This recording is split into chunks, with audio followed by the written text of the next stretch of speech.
Welcome into another edition of the Chris Monfiletto Show. Clayton Coffman coming to you with the head coach of the Lord's football team. A tough loss the other day at Hiram.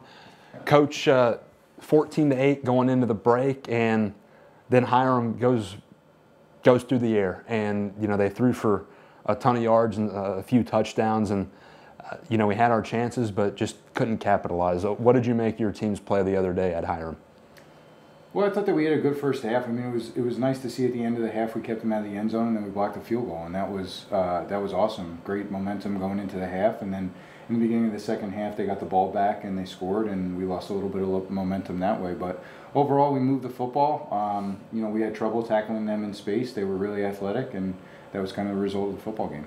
Coach, you just mentioned to us off camera, but we had our red zone opportunities and went 1 for 4, and I know that's got to be just a downer on the sideline. We were moving the ball, but just can't capitalize at the end. What did you make on the offensive side and not being able to convert on those red zone opportunities? Yeah, that was disheartening. I mean, it's disheartening because we did it to ourselves. I mean, we put the ball on the ground, we threw an interception, and then we had a huge penalty that was really unnecessary that brought us back. So, lack of self-discipline there, and ultimately that's on me, and, we'll get that stuff fixed and we'll move on.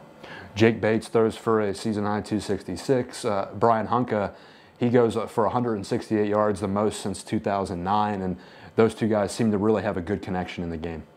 Really? It was the most since 2009? Yeah, Harry Van Can caught 168 yards against Oberlin in October of 2009. Great. I mean, yeah, Brian works after practice every single day. I mean, he stays after practice. It means a lot to him. I couldn't be happier for him. Like, he's a really good kid, and we're really fortunate that he's only a sophomore and he's going to be here for 2 more years, and not just because he's a good athlete, but because of his leadership and because he does the little things that you need to do in order to have a successful program. He's a great kid. You talked about how athletic Hiram was. What was it that stuck out the most, aside from them attacking us through the air? Yeah, I mean, they were just big and tall and athletic. I mean, they have really good athletes on their team, and they had 2 guys that were hurt, and so their tailback that stepped in was about a 230-pound tailback, and we held them on the ground for the most part, but it was just, it was in the air when their athletes were in space against ours that they had, they had a little bit of an advantage. So we had people around the football, we had opportunities to make tackles, and we didn't do it. So, that's all stuff that's easily correctable that we can fix, and again, it's a product of not having a ton of experience, but we'll fix all that stuff and we'll move on.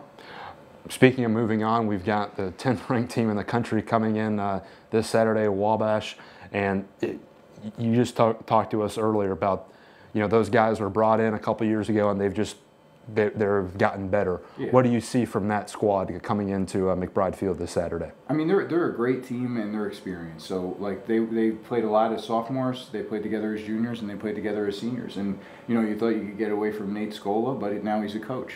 So they have the combination of being a really good football team that's really well coached, and that's why they're a top 10 team in the country. But what a great opportunity for us to be able to play a team like that and to be in a league where you really have 2 teams that are in the top 20 every year, and to have the ability to play those guys, it's really special for us, and it's going to be a home game. It'll be neat, to go out there and compete with those guys and keep it competitive. Coach, you talked about our offense going to have to play a lot of ball control, and I know that's kind of our style. We want to be able to run the ball and keep the other guys off the field. How do we accomplish that on Saturday? Well, we have to be efficient in the passing game. That's the big thing.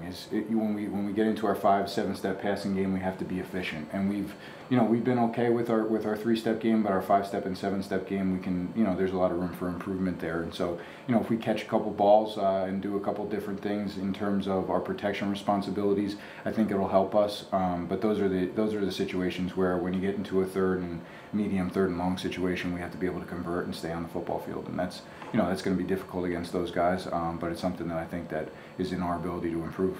All right, Coach. Again, that game is at 1 o'clock at McBride Field this Saturday.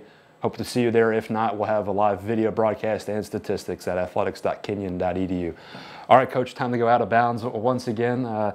This week we've got a nice little assortment of topics. The first one, you a big Walking Dead fan? The season premiere a couple nights ago on AMC. What would happen?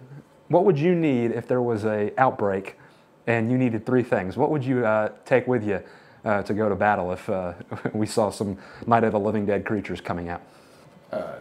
Well, I don't know. I've never seen The Living Dead, so I'm not really sure. I would probably, I don't know how to answer that. I'm not really sure. Any weapons? No, I'm not a big weapon guy. I mean, I should try to fight, I guess, and see what happens. All right, we got to get Coach Monfiletto up to current times. You can't fight him with your hands, folks. Now, come on. Anyway, all right, we'll move on to question 2.